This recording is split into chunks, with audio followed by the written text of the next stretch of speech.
sin acuerdo no salimos. No, así es, tal cual. Los extranjeros no estarían colaborando y aprovecho que estoy con vos para decirle a los bancos extranjeros, en época de vacas gordas, ellos ganan mucha plata. Sí, claro, y cuando nosotros necesitemos que se pongan a trabajar a la par de los bancos nacionales. Vos sabés que está la definición de los banqueros, ¿no? El banquero es aquel que te presta un paraguas y el día que llueve te exige que se lo devuelvas. Claro. Sí, claro. Tal cual, así que sin duda, es así, ¿eh? Bueno, ¿cómo estamos? Bien, todo tranquilo, un día feo, ¿eh? Qué feo es el otoño, no me gusta. Parecía que iba a llover, pero estaba clareando cuando yo estaba llegando para la radio. O sea, nosotros nos evitamos la lluvia, ¿sí? Bueno, invierno porteño, ¿no es cierto? Esta semana, para nosotros es normal siempre, pero súper corta porque ya tenemos feriados el jueves. Jueves y viernes, sí.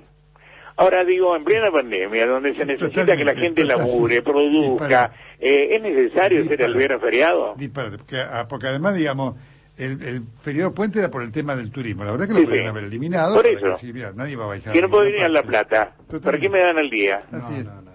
No entiendo.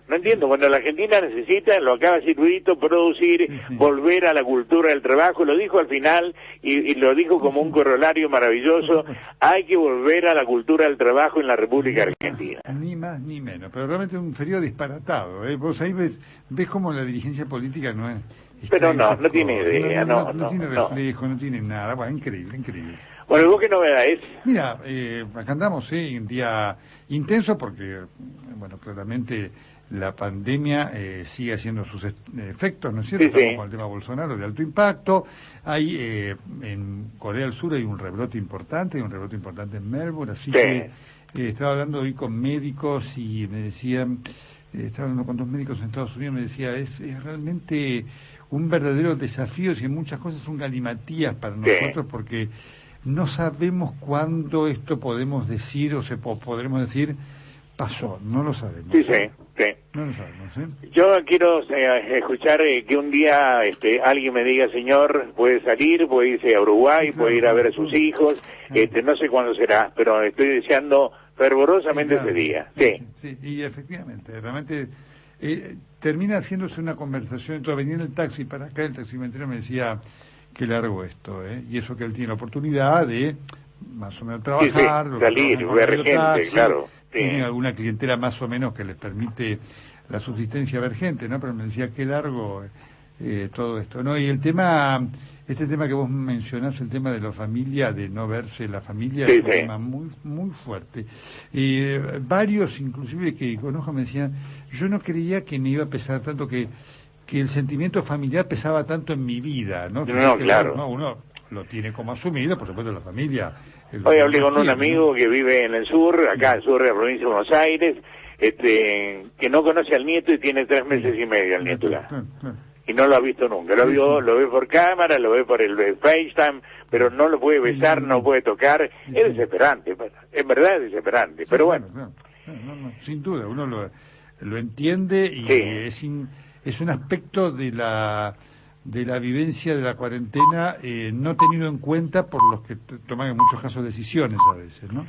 Querido amigo, un gusto compartir estos minutitos contigo, ¿eh? Alegría de siempre, Oscar, así que nos encontramos mañana, ¿eh? Sí, señor, aquí estaremos. Aquí comienza Crónica de una tarde anunciada con Nelson Castro.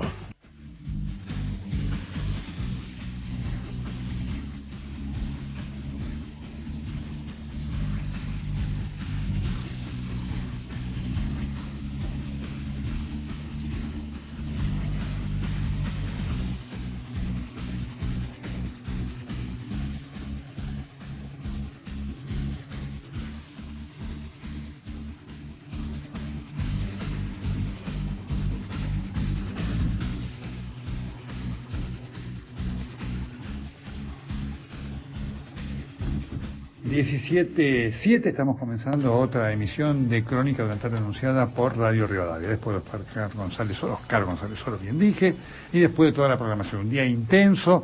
Por supuesto, tema del día de alto impacto en la región, el coronavirus positivo del presidente de Brasil, Jair Bolsonaro, o como se dice en Brasil, Jair Bolsonaro. Estoy saludando al doctor Alexandre Padilla, que es médico infectólogo, fue ministro de Salud de Brasil, diputado nacional del PT y miembro de la Comisión Externa de Coronavirus de la Cámara de Diputados.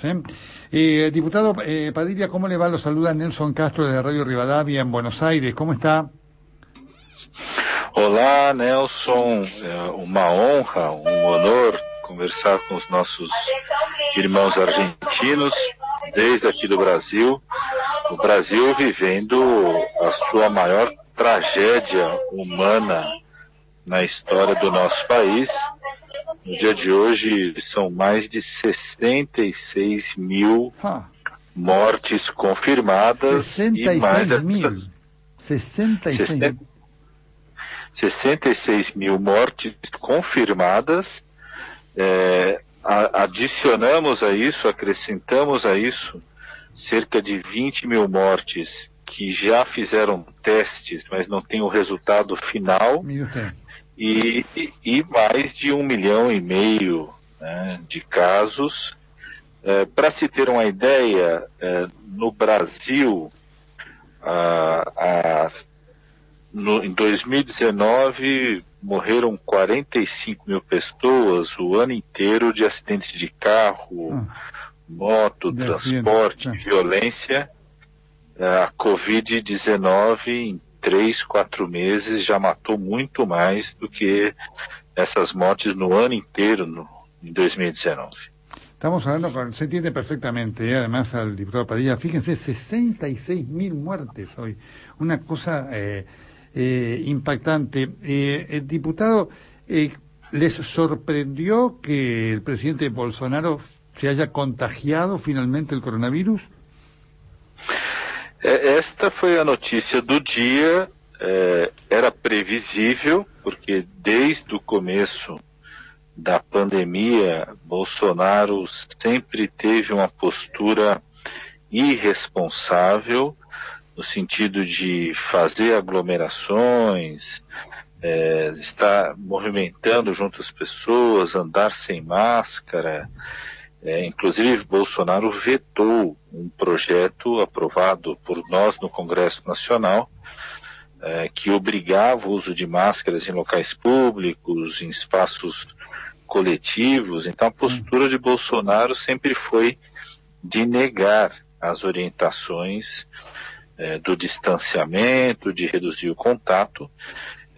Então, era previsível e em algum momento estivesse infectado pela Covid-19. Nós, inclusive, tivemos um episódio há meses atrás, no início da pandemia, de uma viagem da comitiva de Bolsonaro aos Estados Unidos, claro. Visitar Trump, onde 22 membros da comitiva se infectaram naquela época, e muitos imaginavam que Bolsonaro já deveria estar infectado naquele momento. Claro. Mas hoje mostrou, finalmente tornou público o exame onde confirma o diagnóstico positivo de Covid-19. Doctor Padilla, ¿qué se sabe de el resto del gabinete? Porque obviamente con el concepto de los contactos estrechos hay que ver las 48 horas. El diputado está en el aeropuerto, por eso obviamente están escuchando ustedes el llamado. ¿Qué se sabe del resto tanto del gabinete y de las personas que estuvieron en contacto con él en las últimas 48 horas? Este é o próximo passo, tanto de membros do governo, ministros, assessores diretos, como também vários trabalhadores que são obrigados a trabalhar no Palácio do Planalto, e como também no último dia 4 de julho, Bolsonaro participou de um almoço junto com o embaixador dos Estados Unidos do Brasil e mais 5 ministros. Hoje, inclusive, a Embaixada dos Estados Unidos anunciou que o seu embaixador e assessores diretos também farão o exame para ver se foram infectados ou não. Escuchábamos que el presidente de Brasil empezó a tomar hidroxicloroquina. ¿Quién es el médico del presidente y qué nivel de control tiene, teniendo en cuenta que la hidroxicloroquina no ha demostrado ningún efecto realmente de efectividad certera sobre sobre los pacientes. Por eso digo, ¿el médico de Bolsonaro está de acuerdo con esto? ¿Lo trata él? ¿Lo trata algún especialista? El tema de la salud de un presidente es un tema de una cuestión de Estado. Exatamente. Bolsonaro, que anunciou que faz uso da hidroxicloroquina, ele anunciou inclusive que já vinha fazendo uso de forma profilática, claro. o que demonstrou inclusive a falência dessa estratégia de uso profilático, a prova mais evidente do país de que não funciona.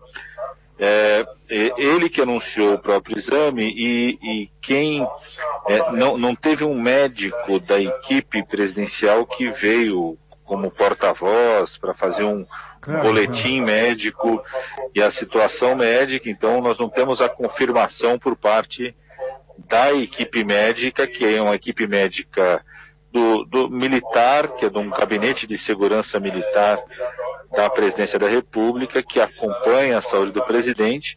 Até este momento, nenhum médico desta equipe confirmou qualquer tratamento e qualquer conduta, nem qualquer situação. Não saiu nenhum boletim médico para dizer, inclusive, qual a solicitação. O que nós vimos foi uma entrevista que o próprio presidente Bolsonaro fez, e cometeu um ato irresponsável na entrevista, que durante a entrevista ele retirou a máscara y continuó falando con jornalistas.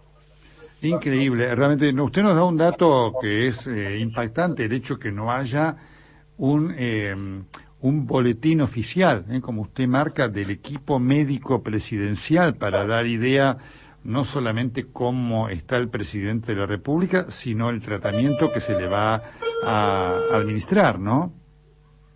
Exato. Esta é inclusive uma cobrança que a imprensa está fazendo de qual que será as informações diárias sobre o tratamento, mas isso faz parte da postura de Bolsonaro, de muito pouca transparência. Inclusive estamos vivendo há mais de 50 dias de uma ocupação militar no Ministério da Saúde.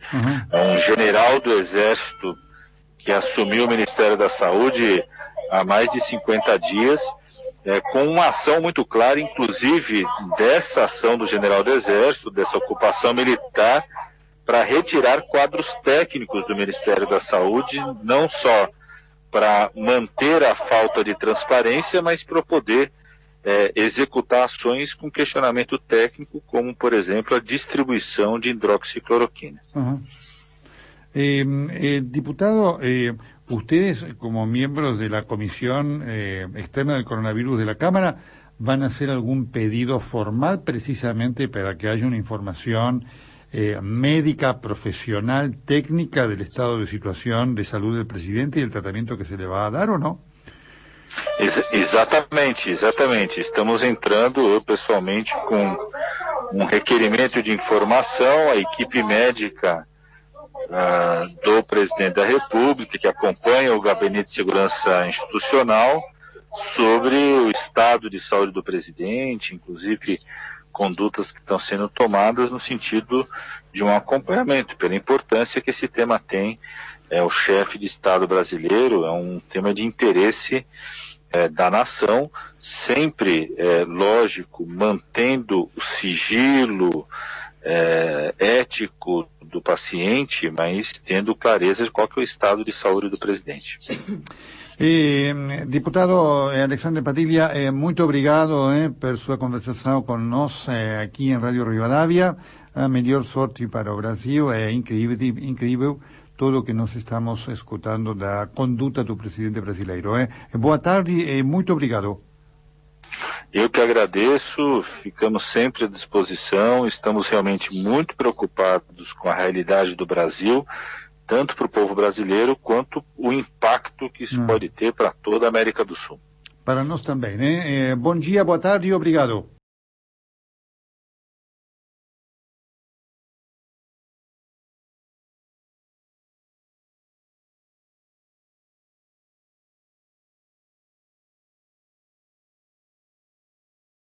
Información en una tarde anunciada.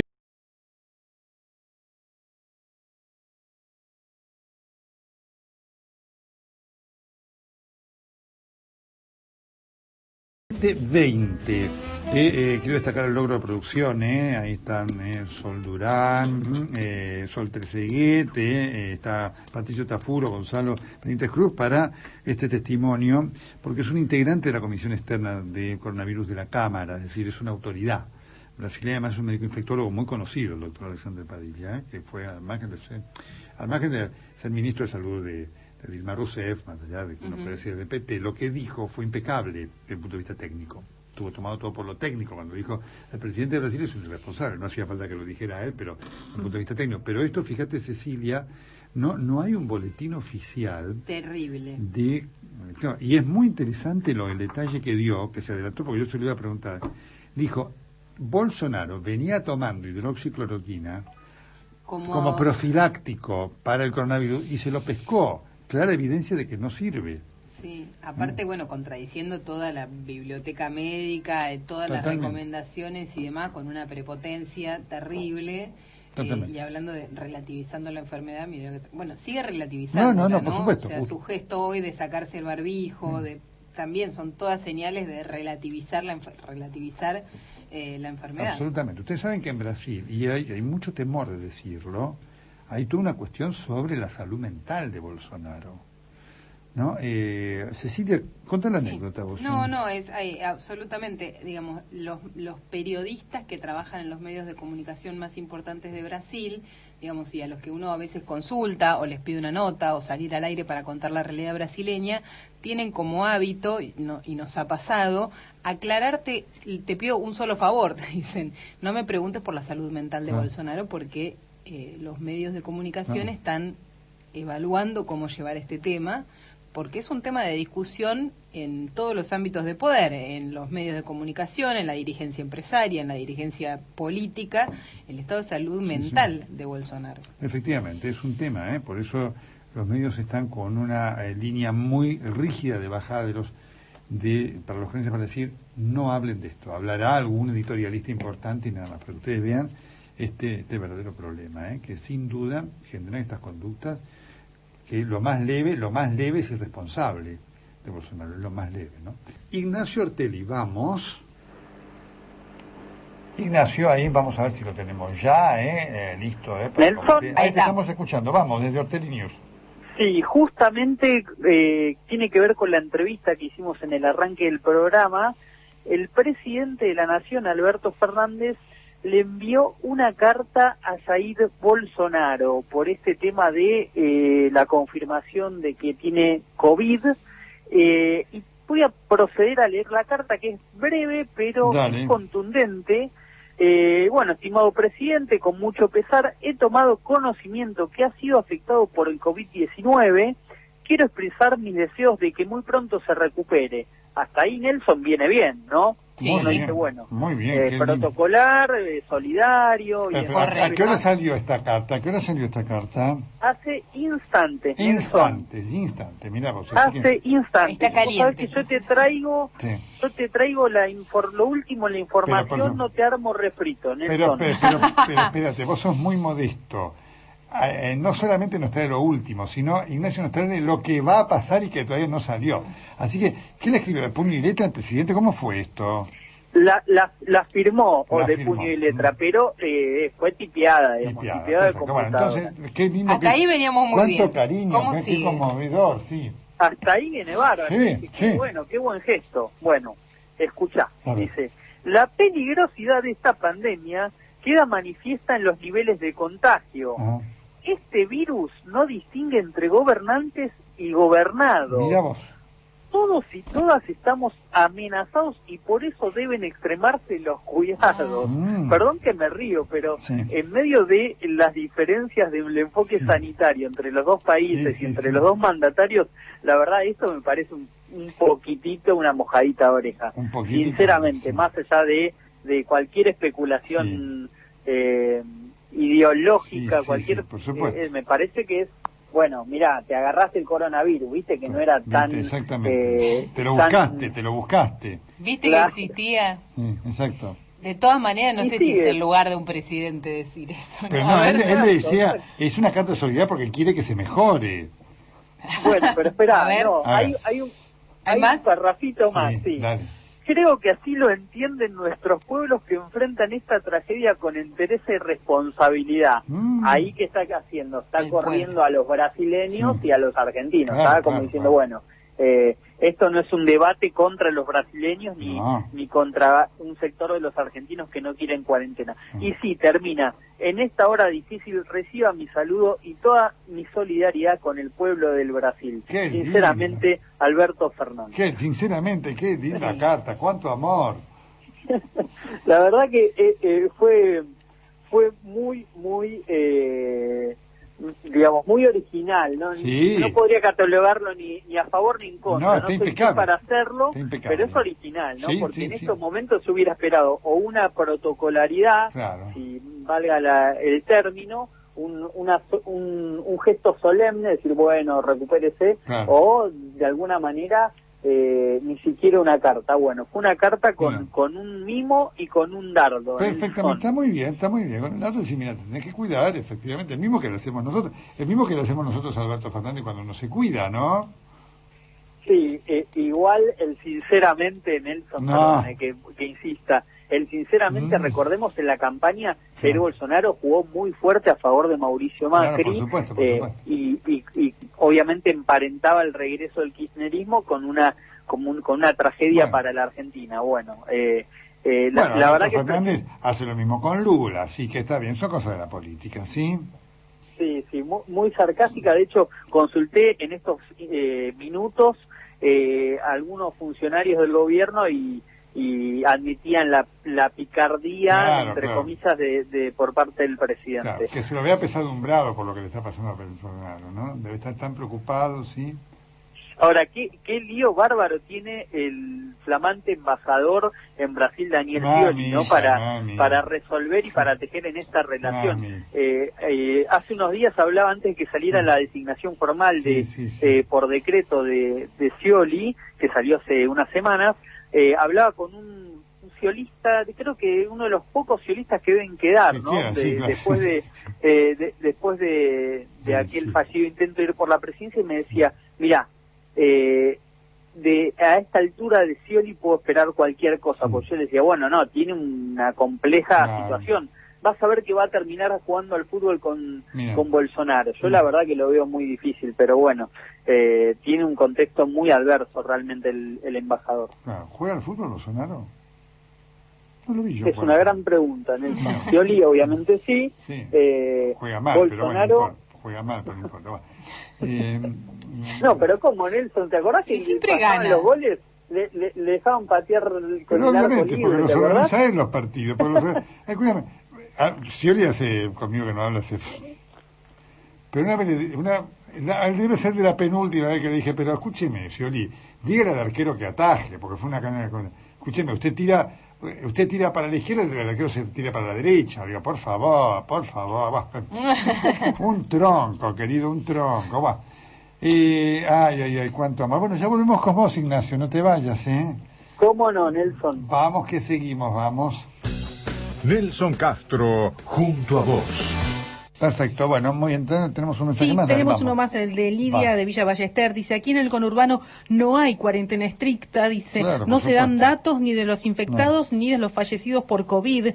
Dice, se escudan en los datos del AMBA. Kicillof y sus funcionarios solo infunden miedo y atacan a la ciudad de Buenos Aires. Claro, perfecto. Quiero decir esto en relación a lo que se viene escuchando de Kicillof y de Goyan, ¿no? En esta disputa que es insólita y es absurda. Y el presidente de la República debería hacer un poco más para evitarlo, ¿no? Me parece además tampoco me parece prudente cuando Rodríguez Larreta y Quirós salen a decir, bueno, ¿por qué no esperan hasta el 17 o el 16 y lo trabajan conjuntamente? Porque la curva en la ciudad de Buenos Aires, digamos, no se ha disparado, pero sigue siendo alta en cuanto a los casos. Ahora, Kicillof dice algo absolutamente inexacto, y escuché a algún médico también que me llamó mucho la atención. Kicillof, esa propia mentalidad del economista, cuando dice, bueno, no, en porcentuales la ciudad de Buenos Aires tiene más casos que la provincia de Buenos Aires. Primero, porque es increíble que además uno tenga que decirlo esto de Kicillof, un hombre de economía como Cecilia. Si la provincia de Buenos Aires tiene 1000 casos y la ciudad de Buenos Aires tiene 100, la provincia tiene más casos. Ahora, independientemente si después eso representa el 2% de la población y la Ciudad de Buenos Aires representa el 50%. Los números absolutos son los números absolutos. Los otros son estadísticas. ¿No es cierto? Entonces, incidencia, prevalencia y más. Pero los números absolutos son... Miles más que 10. Más que 100. Esto es una ciencia, sí, pero... Claro. Entonces, la que tiene mayor cantidad de casos es la provincia de Buenos Aires. Primer punto. Segundo punto. También es inexacto cuando Kicillof dice que en porcentaje tiene más la Ciudad de Buenos Aires. Lo vamos a hacer con una cuenta porque se entiende. Vamos a poner que la Ciudad de Buenos Aires tiene 3 millones de habitantes. Sí. Y el conurbano tiene 10. Vamos a hacer un número redondo, ¿no es cierto? Entonces, si sobre 3 millones de habitantes la Ciudad de Buenos Aires tiene, vamos a poner un número ficticio, Sí. 1 millón, Sí. tiene el 33%, ¿no es cierto? En cambio, si la provincia de Buenos Aires, que tiene 10 millones de habitantes, tiene 1 millón de positivos, Tiene el 10%. tiene el 10%. Entonces, para Kicillof decir que en porcentual la Ciudad de Buenos Aires tiene más que la provincia, él debería testear cuanto menos a 3 millones de personas, ¿no es cierto? Claro. Para ver que, digamos, el porcentaje es el mismo. Pero yo no sé cómo pueden decir Además estas hay cosas. una cosa un poco ingenua, que es que el proceso de la enfermedad uno ve que va avanzando. Digamos, que lo que pasa en la ciudad hoy pasa dentro de 10 Por días supuesto. en el primer cordón del conurbano, en el segundo cordón y así. Entonces, ya pasó esto, digamos, con la primera declaración de Goyán de acá está la peste bubónica. Bueno, y ahora, digamos, No o sea, tiene... lo que él está viendo en la ciudad no es más que algo que va a ocurrir en la provincia dentro de Por una supuesto, semana o dos. Por supuesto, con un elemento, con la limitante testeos. No hay testeos. Entonces, la Ciudad de Buenos Aires está haciendo más testeos que el conurbano. Claramente, por eso tiene más casos. Entonces, en proporción es elemental. De ciudadanos testeados es mucho totalmente. más alto. Me resulta increíble que Kicillof, un hombre que debe dominar la matemática, la estadística, como la economía, es colega de Cecilia, además, nos quiere hacer creer esto. Digo, está equivocada, no es que se equivocó de casualidad, está con una falacia, que es toda una cosa a propósito, ¿no es cierto?, de manejar los números. No se puede comparar porque no va a haber posibilidad de testear a 10 millones de personas en la provincia de Buenos Aires. ¿No es cierto? Como tampoco los casos a nivel del país. Hay mucho caso que sin duda es asintomático en Córdoba, Tucumán, esto y demás. Los gobernadores quieren hacer más testeos. No hay testeos, no hay test. No hay test. Entonces esto hay que marcarlo les como controlan cuántos test pidieron y cuántos test compraron para cuando piden. Totalmente. Ni más ni menos. Con la gran cantidad además de test rápidos que cada vez sirven menos, ¿no? ¿Ya pasó la primera hora? Ya, volando. Impresionante. Es increíble esto.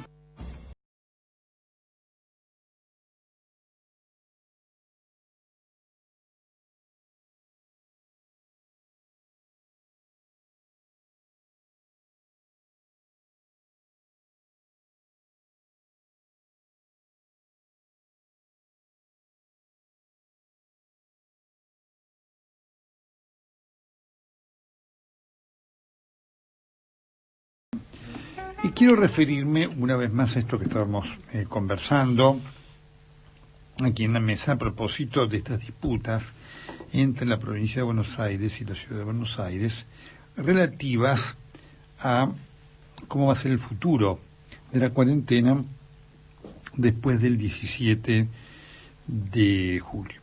2 o 3 cosas antes quiero marcar. El cumplimiento de la cuarentena en esta etapa es bajo. Nadie que recuerde la fase 1 puede decir que estamos en fase 1. No lo estamos. Ni lo vamos a estar.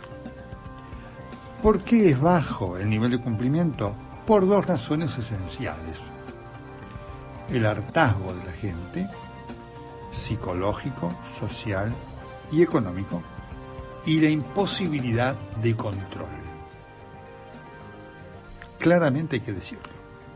Por supuesto que las autoridades me están queriendo dar una idea de que esto es un éxito fenomenal, porque si no, ellas mismas van a ver un desmedro de esa autoridad. Pero nadie puede decir que estamos aquí en fase 1.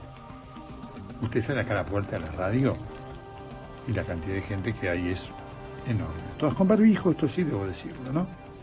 Usted la escucha a Amelia, que nos cuenta ahí, Ituzaingó, Gómez y demás, lo que cuenta por la calle un montón de gente. Lo mismo si usted va a distintos otros municipios. Se imagina que si no se puede controlar en la capital federal, vaya usted a controlarlo en La Matanza. Imposible. Bien, así que esto primero lo quiero marcar como elemento de realidad. Porque el discurso de las autoridades es que qué lindo, cómo está cumpliendo la gente. Ha bajado un 30-35%, porque ¿cuál ha sido la clave? El transporte. Claramente el hecho de limitar el transporte entre la provincia y la capital federal ha sido el elemento determinante de la baja de circulación de personas que venían desde ese lugar. Pero después toda la circulación de cercanía está limitada, está, digamos, dejada al albedrío de la gente. Primer punto. Segundo punto, obviamente veo crecer esta discordia política entre la provincia de Buenos Aires y la capital federal. Grueso error. Tanto la capital federal como el conurbano constituyen un ejido único. Es así de simple.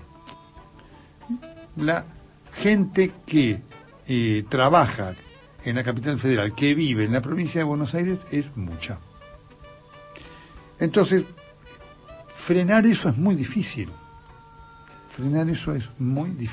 Algo bajó con el transporte público y ahí están los números. Se necesita un trabajo, entonces, por esta interacción conjunto. Y debo decir que el embate político más fuerte está viniendo desde el gobernador de la provincia de Buenos Aires.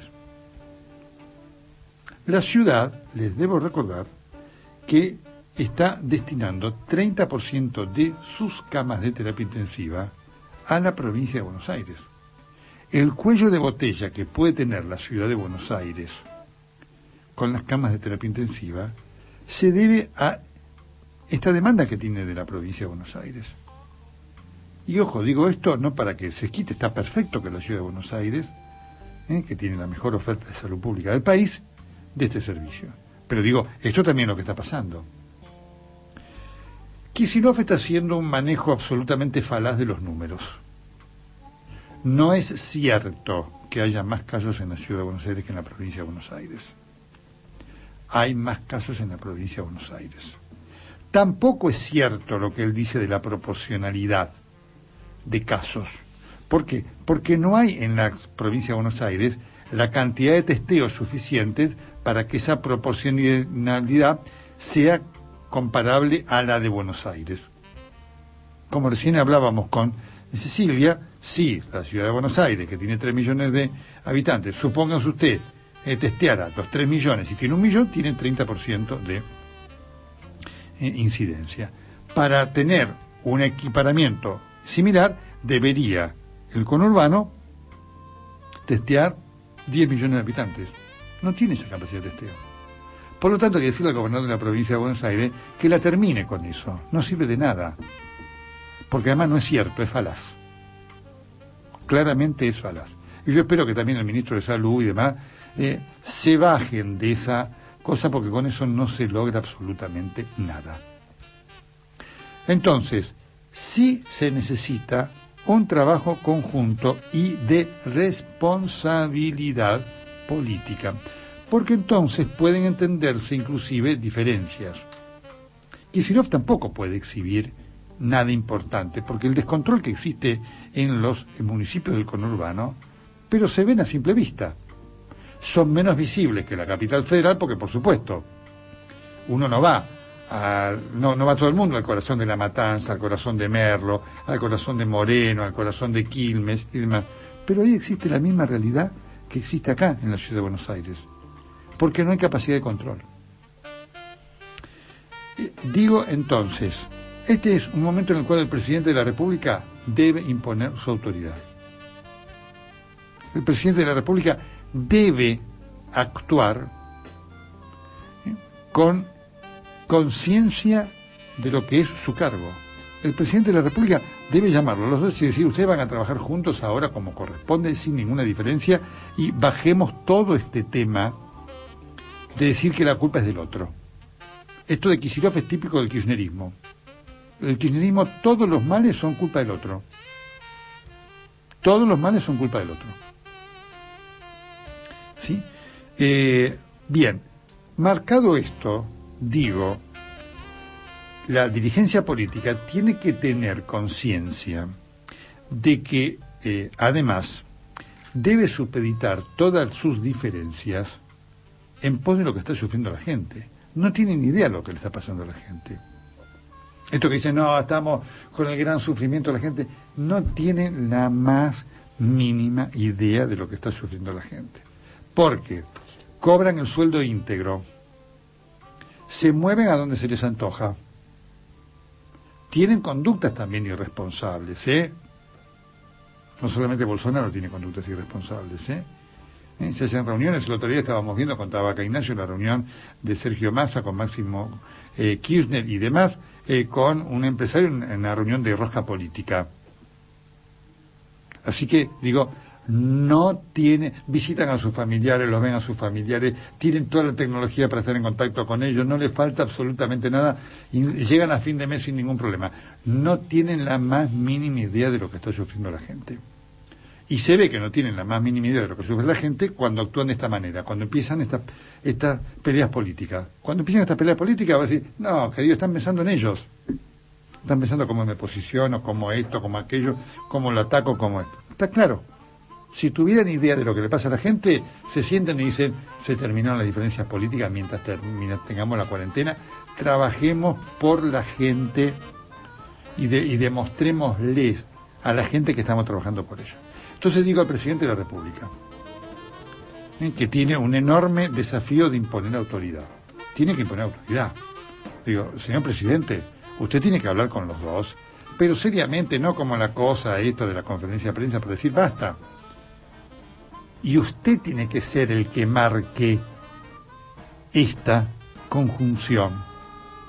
Porque además, está claro, esto lo explicó muy bien Cecilia Buslet, si el AMBA no despierta, el resto del país está sometido a consecuencias, porque lamentablemente en un país unitario como la Argentina, lo que pasa en el AMBA manda. Viene Aerolíneas Argentinas, está viendo a ver si se muda a Córdoba, a esto, aquello, y demás para ver cómo funciona. Lamentablemente tenemos un país unitario, algún día cambiará, no creo que nunca, pero en fin, y pasa esto. Entonces el AMBA no funciona, puede funcionar cualquier otra provincia, que la Argentina no funciona a plenitud.